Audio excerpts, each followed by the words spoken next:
the Oni sisters of the hidden village Prologue, there exists a race called Oni. In this world, humans were called the weak race that was the most abundant.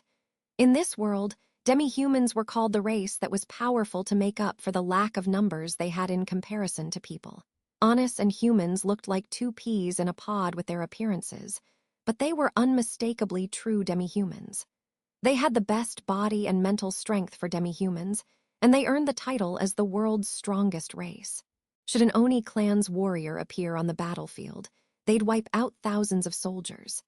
They would display powerful, unrivaled, almighty movements, and everyone would have stories to tell about that unmatched strength, their excellent magic techniques, and above all, the fascinating, shining white horns on their forehead. However, all the activities and glory and such of the Oni clan admired in the legends were all things of the past. In the present, the Onis had the multitude of their past down anecdotes completely forgotten, and the race was slowly coming close to extinction. The Oni clan's downfall. There were two causes that stood out noticeably above the rest for the impending historical demise. First of all, there was the fact that the Oni clan was too strong.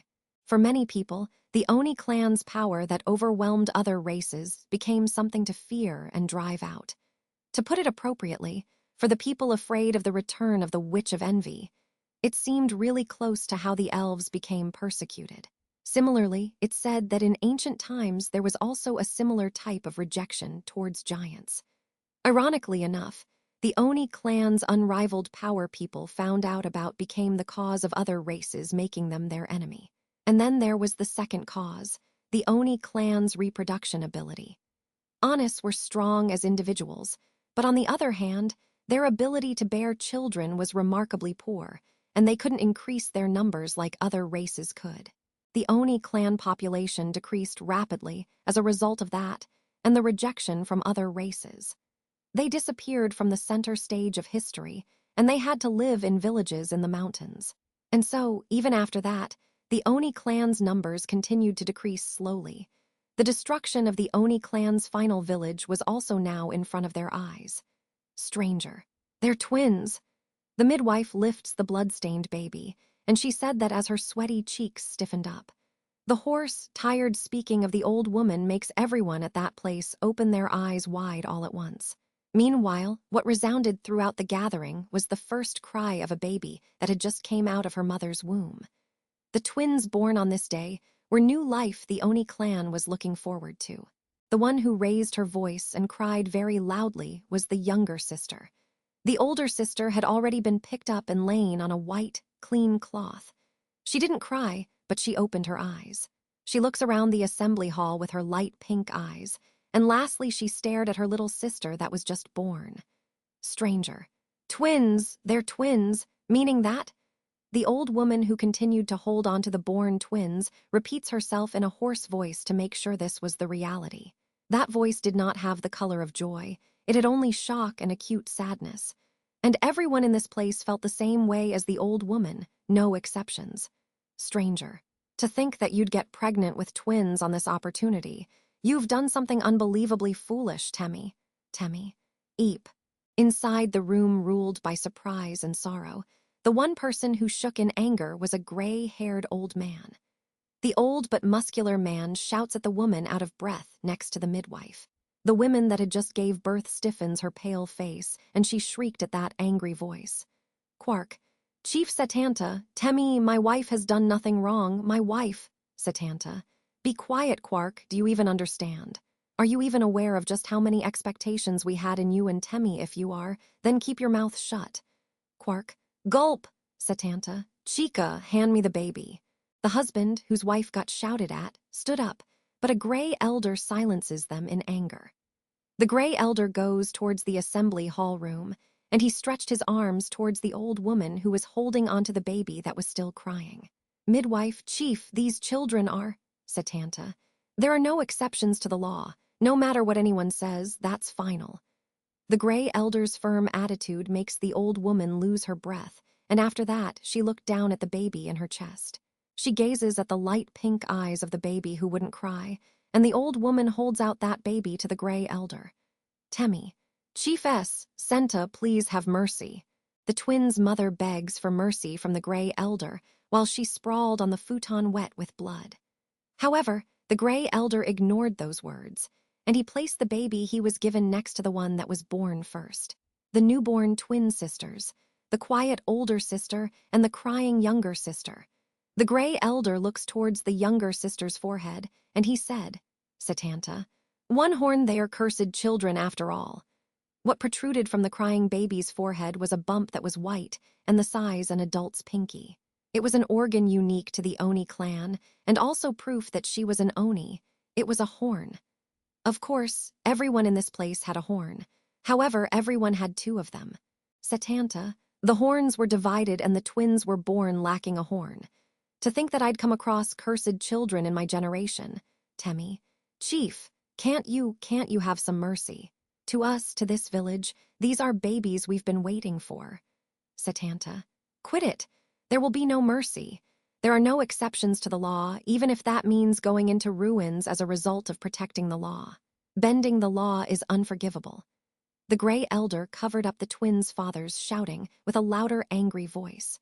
The crying baby's voice became even louder and stronger, perhaps because of the rays of emotion in their two voices.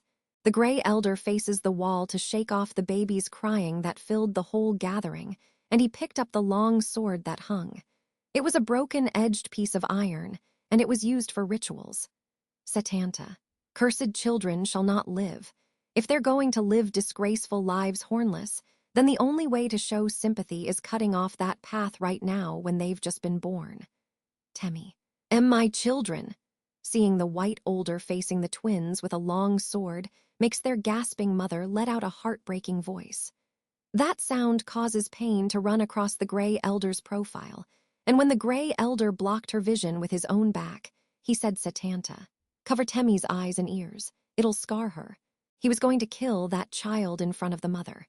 The gray elder also knew just how cruel this act was. The twins' father holds down their exhausted, weak, resisting mother. Nobody went against the decision of the gray elder who was the chief, but nobody tried to look away from that act. The gray elder feels the readiness of those around him, and he raises the gripped sword. The gray elder bites his molars, focusing strength into his eyes, and two white, long horns protruded from his forehead. Since they were born in the Oni clan village, it would be a death they could be proud of as honest. The gray elder giving off his Oni spirit like a Rakshasa makes the baby raise her voice, and she cries as the intent to murder pierced her. This was the younger twin's most powerful cry of all. The older twin looks at her with a side glance. Satanta, forgive me. The situation burns into the white man's memory at the end, and he faced the twins as he swung the long sword downward. The blow of the sword that held onto two lives went towards the twins' thin heads flawlessly. However, Satanta, new wind envelopes the gathering. The gray elder who swung his long sword gets overwhelmed by the impact, and he backed off. The gray elder steps on his heels with such force that it could have removed the wooden floor, and in response to the incident that happened just before, he opens his eyes wide. The old white man clearly saw what happened. Satanta, was that? There was a white light being produced throughout the gathering in front of the gray elder, whose voice trembled in amazement. The two twins lying down on the floor know. The light pink-eyed older twin gave off the light. On that baby's forehead, there was only one horn. It was only a single horn, something abominable to the Oni clan.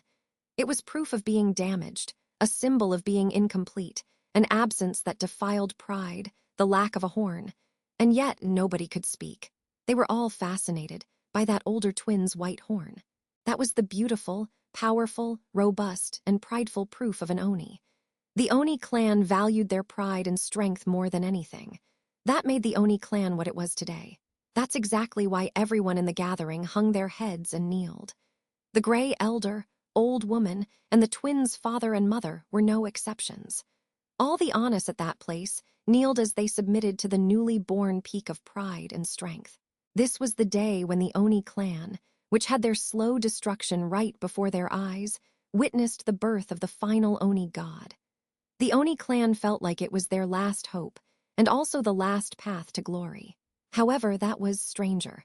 Ah, The younger twin stops her crying, and she reaches out gently towards the older twin beside her.